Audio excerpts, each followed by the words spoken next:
Class 4 Chapter 4. This class is in continuation of the case of Kenya Association of Tour Operators. Legal liabilities. 1.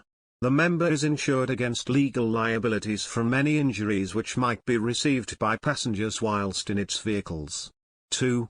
The member and his agents act only as agents of the passenger in all matters relating to hotel accommodation, sightseeing, tours and transport, whether by aircraft, road, motor coach, ship, boat, or any other means, and shall not be liable for injury, delay, loss or damage from any cause and in any manner howsoever, except when the passenger is being carried in transport owned by the member. 3. The member's liability to passengers carried in its own vehicles is governed by the laws of the Republic of Kenya and no other country, and all claims are subject to the jurisdiction of the courts of the Republic of Kenya. 4. The member reserves the right to employ subcontractors to carry out all or any part of the services agreed to be supplied, and in the event of the exercise of such right the terms of Clause C, relating to the member's liability, shall apply. 5. Members should in as far as possible encourage their clients to have a travel insurance to cover any eventuality. 6.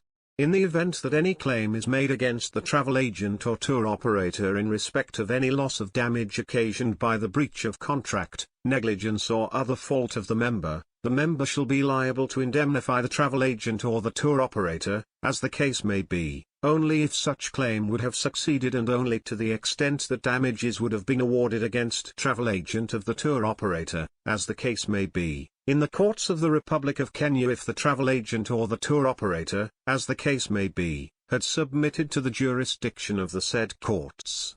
7.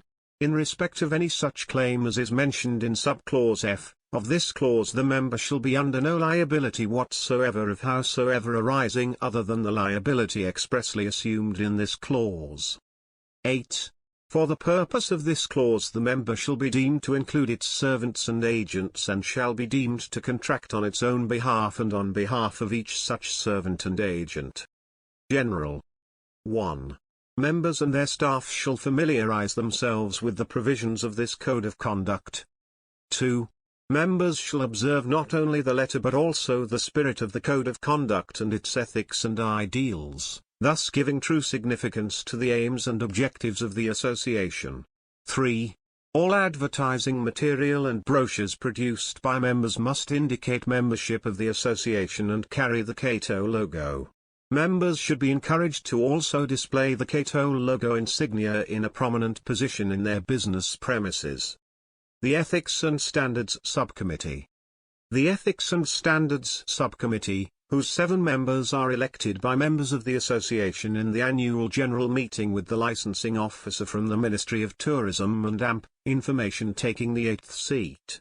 It is the body which has been set up for the purpose of initially monitoring and interpreting the conditions contained in the Code of Conduct, for inquiring into any alleged breach of these conditions and making recommendations accordingly to the Executive Committee. The subcommittee will also make recommendations to the Executive Committee in respect of additions to or deletions from these conditions in the light of experience gained from its deliberations. Summary.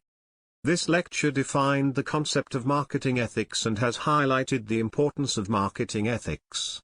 The lecture has further discussed the domain of marketing ethics, key issues in marketing ethics and a framework for ethical decision-making in marketing. Practice test.